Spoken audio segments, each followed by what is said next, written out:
37,000 feet की ऊंचाई पर उड़ते हुए MC डोनाल्ड डगलस DC-10 विमान का एक इंजन तेज धमाके के साथ फेल हो जाता है। धमाका होते ही प्लेन दाईं तरफ झुकने लगता है, जिसे कंट्रोल कर पाना पायलट्स के लिए मुश्किल था। प्लेन में मौजूद 285 पैसेंजर्स घबराकर भगवान से अपनी सलामती की प्रार्थना करने लगते हैं। पायलट्स को यह समझने में ज्यादा समय नहीं लगता कि उन्हें इमरजेंसी लैंडिंग करनी होगी, लेकिन इंजन, हाइड्रोलिक्स और कई दूसरे सिस्टम फेलियर से जूझ रहे इस प्लेन को लैंड कराना इतना आसान नहीं होने वाला था। अब क्या ये प्लेन सही सलामत लैंड कर पाता है या फिर इसमें मौजूद पैसेंजर्स को अपनी जान गंवानी पड़ती है? ये कहानी है यूनाइटेड एयरलाइंस फ्लाइट 232 की, एक ऐसा प्लेन हादसा जिसने पूरी दुनिया को झंझोड़ कर रख दिया था। और आज इस वीडियो में हम आपको इसी प्लेन क्रैश के बारे में बताने वाले हैं। पर वीडियो शुरू करने से पहले हमारी गुजारिश है कि हमारे चैनल को सब्सक्राइब जरूर करें, क्योंकि इस तरह का कंटेंट बनाने में हमारा बहुत सारा टाइम और एफर्ट लगते हैं और आपके एक सब्सक्राइब करने से हमें ऐसे ही काम करने की एनकरेजमेंट मिलेगा। तो चलिए अब वीडियो को स्टार्ट करते हैं।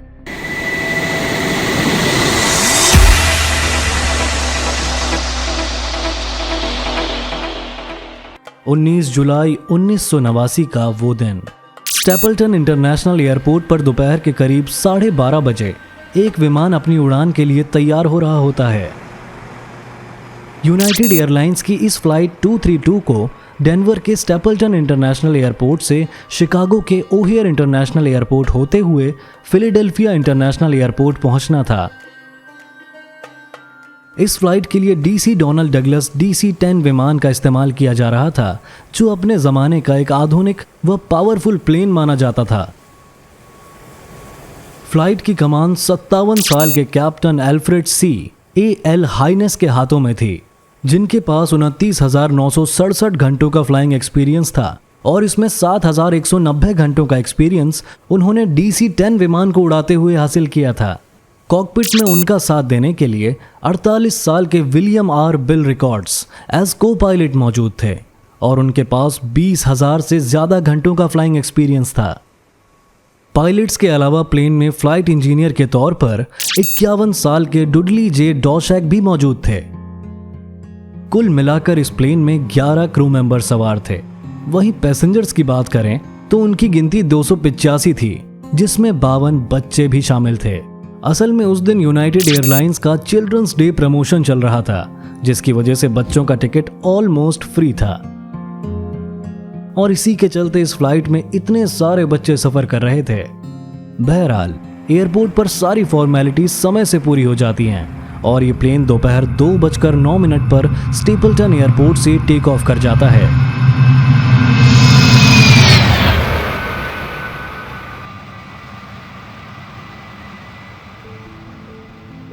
इस फ्लाइट का पहला 1 घंटा एकदम नॉर्मल रहता है, लेकिन टेक ऑफ करने के ठीक 1 घंटा 7 मिनट पर प्लेन में अचानक से एक तेज धमाके की आवाज होती है और इस आवाज के साथ पूरा प्लेन बुरी तरह हिल जाता है। धमाका होते ही प्लेन खुद ब खुद दाईं तरफ झुकने लगता है। एक पल के लिए तो किसी को समझ नहीं आता कि आखिर प्लेन में हुआ क्या है, लेकिन कुछ जरूरी चेक रन करने पर क्रू को पता चलता है कि प्लेन का इंजन नंबर 2 जो पीछे टेल में लगा हुआ था वो फेल हो गया है। ऐसा होते ही फ्लाइट इंजीनियर डवॉशैक के कहने पर टेल इंजन को फ्यूल सप्लाई करने वाला वाल्व तुरंत ऑफ कर दिया जाता है। इसी बीच फर्स्ट ऑफिसर विलियम को यह एहसास होता है कि प्लेन उनके कंट्रोल कॉलम को कोई रिस्पॉन्स नहीं कर रहा है। प्लेन को वापस सीधा करने के लिए वो कंट्रोल कॉलम को पीछे की तरफ खींचकर पूरा बाईं तरफ घुमा देते हैं, लेकिन इसके बावजूद भी प्लेन अपनी नोज को नीचे किए हुए दाईं तरफ झुकता जाता है। ऐसा होता देख हड़बड़ाहट में कैप्टन हेनेस प्लेन को अपने कंट्रोल कॉलम से सीधा करने की कोशिश करते हैं, मगर उनके ऐसा करने से भी प्लेन पर कोई फर्क नहीं पड़ता और वो लगातार दाईं तरफ मुड़ता जाता है।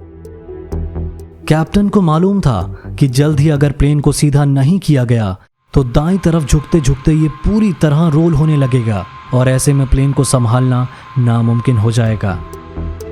मामले को हाथ से निकलता देख कैप्टन तुरंत फैसला लेते हैं कि लेफ्ट विंग में लगे इंजन को आइडल पर और राइट साइड वाले इंजन को मैक्सिमम पावर पर सेट कर देते हैं। उनके ऐसा करने से धीरे धीरे प्लेन सीधा हो जाता है, लेकिन इसी बीच इंजन शटडाउन चेकलिस्ट को परफॉर्म करने के दौरान फ्लाइट इंजीनियर को यह पता चलता है कि प्लेन के हाइड्रोलिक सिस्टम की लाइन टूट गई है। इसका मतलब ये था कि पायलट अपने फ्लाइट कंट्रोल्स को इस्तेमाल नहीं कर सकते थे और ये एक बहुत गंभीर समस्या थी। हाइड्रोलिक्स के बिना प्लेन को लैंड करना इम्पॉसिबल था। सावधानी बहुत ही जरूरी है, फिर चाहे वो हवाई यात्रा हो या आपके घर की सुरक्षा। इसलिए हमारे आज के वीडियो के स्पॉन्सर हैं D3D security system and CCTV camera. D3D security system को आसानी से सिर्फ 10 मिनट में इंस्टॉल कर सकते हैं और पलक झपकते ही आपके परिवार को दे सकते हैं एक ऐसा सिक्योरिटी गार्ड जो हर वक्त उनकी सुरक्षा और हिफाजत के लिए तैयार है। D3D सिक्योरिटी सिस्टम के सेंसर्स आपके घर में इंफ्रारेड रेस का ऐसा अचूक सुरक्षा चक्र बनाते हैं जिसके कारण कोई भी अनजान आदमी आपकी परमिशन के बिना घर में दाखिल नहीं हो सकता। इसी के साथ डिस्क्रिप्शन में हम आपको एक स्पेशल कूपन कोड भी दे रहे हैं जिसका उपयोग करके आप स्पेशल डिस्काउंट भी पा सकते हैं। और आइए इसी के साथ वापस आते हैं अपनी केस स्टडी पर। ऐसे में मदद मांगने के लिए वो यूनाइटेड एयरलाइंस के मेंटेनेंस पर्सनल से कांटेक्ट करते हैं ताकि वहां से उन्हें कोई सॉल्यूशन मिल सके। लेकिन दुर्भाग्य से उन्हें कोई मदद नहीं मिल पाती क्योंकि DC-10 विमान में हाइड्रोलिक सिस्टम फेल होने का कोई सॉल्यूशन या कोई खास प्रोसीजर नहीं था। अब क्योंकि प्लेन सिर्फ एक इंजन पर चल रहा था, ऐसे में इसकी रफ्तार कम होने लगती है और रफ्तार कम होने की वजह से ये एक बार फिर नीचे की तरफ झुकने लगता है। दिक्कत ये थी कि बिना हाइड्रोलिक सिस्टम के प्लेन की नोज ऊपर उठाने के लिए पायलट अपने कंट्रोल कॉलम का भी इस्तेमाल नहीं कर सकते थे। लेकिन जैसे जैसे प्लेन की नोज नीचे होती है, इसकी रफ्तार बढ़ती जाती है और एक पॉइंट पर आकर रफ्तार इतनी बढ़ जाती है कि उसकी वजह से नोज अपने आप ऊपर हो जाती है। इसी तरह नोज को ऊपर नीचे करते हुए ये प्लेन आगे बढ़ता जाता है। एविएशन की फील्ड में सिचुएशन को फुगॉइड साइकिल कहा जाता है, जहां हर एक साइकिल के कंप्लीट होने पर यह प्लेन लगभग 1500 फीट का ऑल्टीट्यूड खो रहा था। ये सब देखकर पायलट्स को यह अच्छे से समझ आ चुका था कि उनका प्लेन किसी भी हाल में अपने लक्ष्य तक नहीं पहुंच सकता है। ऐसे में वो अपने सबसे करीबी Minneapolis air root traffic control centre से रेडियो पर कांटेक्ट करके इमरजेंसी लैंडिंग के लिए कोई सूटेबल एयरपोर्ट ढूंढने के लिए कहते हैं। थोड़े बहुत डिस्कशन के बाद पायलट सूक्स शहर के सूक्स गेटवे एयरपोर्ट पर लैंड करने के लिए राजी हो जाते हैं। United 232 heavy sitting. We have no hydraulic fluid, which means we have no elevator control, almost none, and very little aileron control. I have serious doubts about making the airport. Have you got someplace near there that we might be able to ditch? Unless we get control of this airplane, we're going to put it down wherever it happens to be. United 232 heavy, roger. Stand by 1. Souks पहुंचने के लिए ATC pilot से plane को left heading 255 का turn देने के लिए कहता है। We're going to have to continue one more right turn. We've got the elevators pretty much under control within 300 or 400 feet. But we still can't do much of the steering. United 232 heavy, roger. Understand you do have the elevators possibly under control. We've got to hold altitude. Negative. We don't have it. We are better. That's all. Roger. लेकिन plane किसी भी हाल में left की तरफ मुड़ने को तैयार नहीं था और क्योंकि इसे मोड़ने के लिए ज्यादा जबरदस्ती करने का अंजाम बहुत भयानक हो सकता था, ऐसे में पायलट इसे लेफ्ट की तरफ मोड़ने के लिए राइट साइड की तरफ एक पूरा गोल चक्कर लगाने का डिसीजन लेते हैं। यहाँ कैप्टन को पता चलता है कि प्लेन में एक off duty pilot Dennis E Fitch as a passenger बैठे हुए हैं। कैप्टन तुरंत ही उन्हें अपनी मदद के लिए कैबिन में बुला लेते हैं।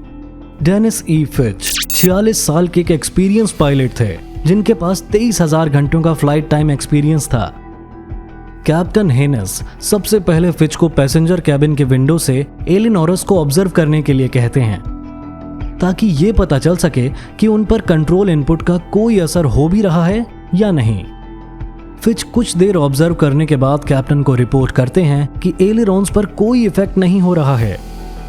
इसके बाद कैप्टन हेनस फिच को थ्रॉटल कंट्रोल करने की जिम्मेदारी सौंप देते हैं ताकि वो खुद अपने कंट्रोल कॉलम पर कंसंट्रेट कर सकें। इस तरह काम बढ़ जाने पर इस प्लेन पर पायलट्स का कंट्रोल पहले से कहीं ज्यादा बेहतर हो जाता है। कुछ देर इसी तरह आगे बढ़ने के बाद कैप्टन सूक सिटी के अप्रोच से कांटेक्ट करके उन्हें अपनी सिचुएशन के बारे में समझाते हैं। कैप्टन कहते हैं कि उनका प्लेन पर कोई खास कंट्रोल नहीं है, ऐसे में उनके पास इसी तरह आगे बढ़ने के अलावा और कोई रास्ता नहीं बचा है। इस समय प्लेन सूक सिटी से सिर्फ 30 मील की दूरी पर होता है, मगर इसे रनवे की तरफ अलाइन करने के लिए क्रू को एक बार फिर से इसे दाईं तरफ मोड़ते हुए एक पूरा गोल चक्कर लगवाना पड़ता है। इस चक्कर के दौरान क्रू मेंबर्स आपस में इस बात पर चर्चा करते हैं कि उन्हें लैंडिंग गियर डिप्लॉय करना चाहिए या बेली लैंड यानी बिना लैंडिंग गियर बाहर निकाले लैंड करना चाहिए। सभी लोग लैंडिंग गियर के साथ लैंड करने पर राजी होते हैं, क्योंकि उनका मानना था कि क्रैश लैंडिंग की स्थिति में लैंडिंग गियर शॉक एब्जॉर्ब करने का काम करेंगे। अब क्योंकि हाइड्रोलिक सिस्टम पहले ही फेल हो चुका था, ऐसे में क्रू मेंबर्स को लैंडिंग गियर डाउन करने के लिए कॉकपिट फ्लोर के अंदर मौजूद एक मैनुअल लीवर को इस्तेमाल करना पड़ता है। अब लैंडिंग गियर डाउन होने की वजह से आए ड्रैग के चलते प्लेन की रफ्तार थोड़ी सी स्लो जरूर होती है, लेकिन जरूरत के हिसाब से प्लेन अभी भी काफी ज्यादा तेज रफ्तार से आगे बढ़ रहा होता है।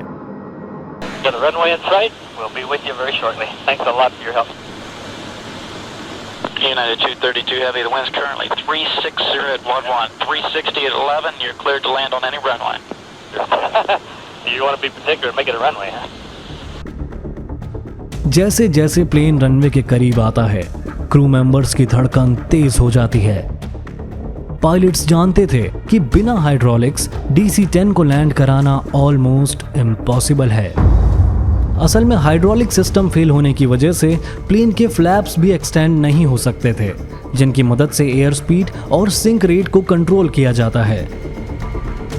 ऐसे में प्लेन जब रनवे पर उतरने के लिए नीचे की तरफ आना स्टार्ट करता है तो इसकी रफ्तार 220 नॉट्स और sinking rate 1850 feet per minute होता है, जबकि सेफ लैंडिंग के लिए प्लेन की स्पीड 140 नॉट्स और sinking rate 300 feet per minute होना चाहिए। इस घटना के होने से पहले इतिहास में किसी पायलट ने DC-10 को इस रफ्तार और सिंक रेट पर लैंड नहीं किया था। यही सोचकर क्रू मेंबर्स की हार्ट बीट पल पल बढ़ती जाती है। साथ ही पीछे बैठे पैसेंजर्स भी भगवान से अपनी सलामती के लिए प्रार्थना करने लगते हैं। अब जैसे ही ये टच डाउन करने वाला होता है, इसका राइट विंग एक बार फिर से झुक जाता है और प्लेन सीधा नीचे जाते जाते अचानक से राइट साइड की तरफ मुड़ने लगता है। कॉकपिट में बैठे तीनों पायलट्स प्लेन को सीधा करने की पूरी कोशिश करते हैं। पायलट फिच थ्रॉटल को फुल पर कर देते हैं ताकि प्लेन सीधा हो जाए। कैप्टन हेनेस तेज आवाज में चिल्लाते हैं, लेकिन इससे पहले कि फिच कोई एक्शन ले, प्लेन का ग्राउंड प्रॉक्सिमिटी अलार्म बजना शुरू हो जाता है। सबसे पहले प्लेन का दायां विंग जमीन से टकराता है, जिससे फ्यूल लीक हो जाता है और प्लेन तुरंत आग पकड़ लेता है। तेज झटके की वजह से प्लेन का पिछला टेल वाला हिस्सा उससे टूटकर अलग हो जाता है और हवा में कई बार हिचकोले खाते हुए प्लेन के सभी पार्ट्स उससे टूटकर जमीन पर बिखरने लगते हैं। विद इन सेकेंड्स प्लेन का दायां विंग भी इससे टूटकर अलग हो जाता है और प्लेन का बचा हुआ हिस्सा सूक्स गेटवे एयरपोर्ट के रनवे की दाईं तरफ मक्का के खेतों में अपसाइड डाउन पोजीशन में जाकर रुकता है। मौके पर तैनात रेस्क्यू टीम तुरंत वहां पहुंचती है, लेकिन प्लेन में मौजूद 296 लोगों में से सिर्फ 185 ही जिंदा बच पाते हैं। इस हादसे के होने के बाद सबसे बड़ा सवाल यही रह जाता है कि प्लेन का इंजन अचानक से आखिर फेल क्यों हुआ। मामले की जांच शुरू होती है, जिसमें नेशनल ट्रांसपोर्टेशन सेफ्टी बोर्ड यानी NTSB इस नतीजे पर पहुंचता है कि यूनाइटेड एयरलाइंस के इंजन ओवरहॉल फैसिलिटी द्वारा इंस्पेक्शन और क्वालिटी कंट्रोल प्रोसीजर्स पर ध्यान न देना इस हादसे की मुख्य वजह था। दरअसल 18 साल पहले जब इस प्लेन के इंजन के लिए जनरल इलेक्ट्रॉनिक्स ने टाइटेनियम अलॉय फैन डिस्क बनाई थी, तो उसके क्रिटिकल एरिया में एक बहुत छोटा सा क्रैक आ गया था। अगले 18 साल तक ये क्रैक धीरे धीरे करके बड़ा होता गया, लेकिन यूनाइटेड एयरलाइंस की इंजन ओवरहॉल फैसिलिटी इस खामी को एक बार भी डिटेक्ट नहीं कर पाई। दुर्भाग्य और संयोग से फ्लाइट 232 के दौरान ये क्रैक इतना बड़ा हो गया कि इसकी वजह से फैन डिस्क फेल हो गई, और जब ये डिस्क फेल हुई तो मेटल के कुछ टुकड़े एक तेज धमाके के साथ इंजन से बाहर निकले। ये टुकड़े प्लेन के तीनों इंडिपेंडेंट हाइड्रोलिक सिस्टम्स की लाइंस के आर पार निकल गए जिससे हाइड्रोलिक फ्लूइड लीक हो गया। इसी के चलते पायलट्स ने अपने प्लेन को कंट्रोल करने की एबिलिटी खो दी थी।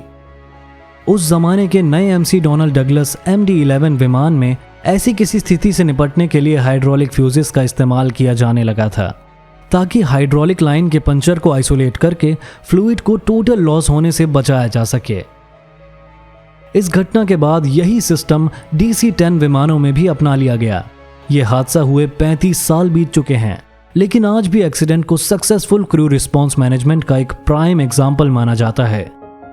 बता दें कि इस प्लेन में मौजूद तीनों पायलट्स और फ्लाइट इंजीनियर सरवाइव करने में कामयाब रहे थे और हादसे में जान गंवाने वाले 112 लोगों की याद और उनके सम्मान में इन सभी ने अपनी फ्लाइट ड्यूटी को फिर से ज्वाइन किया था। आप लोग भी इस हादसे में जान गंवाने वाले लोगों और उनके परिवार के लिए प्रार्थना जरूर करें। बाकी हमारे इस एपिसोड में बस इतना ही। वीडियो को अंत तक देखने के लिए बहुत बहुत धन्यवाद।